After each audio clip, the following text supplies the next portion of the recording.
ഇന്ന് തന്നെ ഡൗൺലോഡ് ചെയ്യൂ. കാണൂ നിങ്ങളുടെ ഫേവറേറ്റ് ഷോസ്.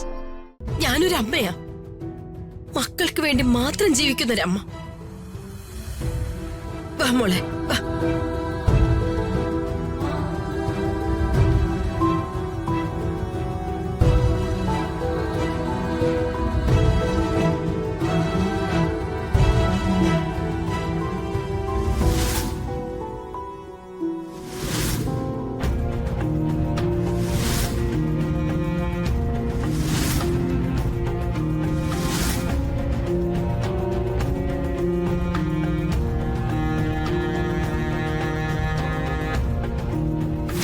എന്റെ കാര്യം നോക്കാൻ എനിക്കറിയാം. രാജുവിന്റെ അഡ്വൈസ് എനിക്ക് വേണ്ട. ഋതിക മാഡം എന്നോട് ഇങ്ങനെയൊന്നും പെരുമാറാൻ പാടില്ല. ഞാൻ എന്ത് ചെയ്തിട്ടാ എന്നോട് ഇങ്ങനെ വൈരാഗ്യം?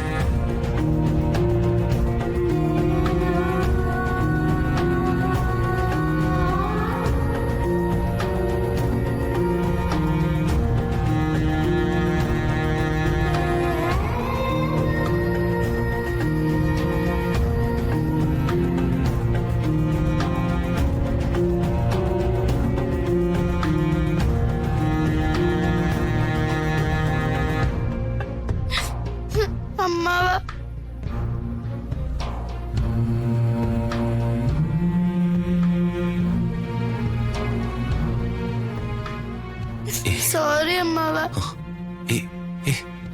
എന്താ മോളെ, എന്തിനാ ഇങ്ങനെ വിഷമിക്കുന്നേ? എനിക്ക് ഡാൻസ് പഠിക്കണ്ട. അയ്യോ മോളെ, അങ്ങനെയൊന്നും പറയില്ല മോളെ. ഈ അമ്മാവൻ അറിയാതെ മോളോട് ദേഷ്യപ്പെട്ടതല്ലേ? സോറി പറയേണ്ടത് അമ്മാവനാ. അമ്മാവനല്ലേ മോളെ കരയിപ്പിച്ച? കരയല്ലേ? വാ വാ ഇരുന്നേ. സോറി ചക്കരെ.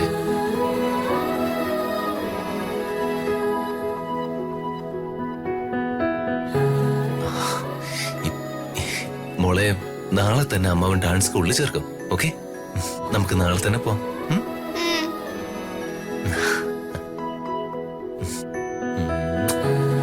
കരരുത് കേട്ടോ.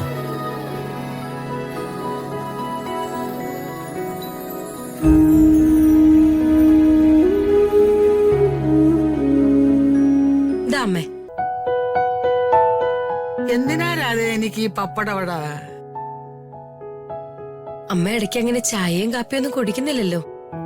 ഇരിക്കുന്ന കണ്ടപ്പോ എനിക്ക് സങ്കടം തോന്നി.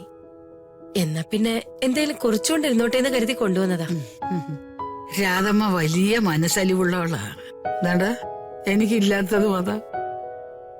അല്ല, എന്തെങ്കിലും ഒറ്റയ്ക്കിരുന്ന് ആലോചിച്ചോണ്ടിരുന്നേ? പഴയ കാര്യങ്ങളാ രാധമ്മേ. കട്ടിയേറിയ അനുഭവങ്ങളിലൂടെ അല്ലേ കടന്നു വന്നത്. ഞാൻ രാധമ്മയെ പോലെയല്ല.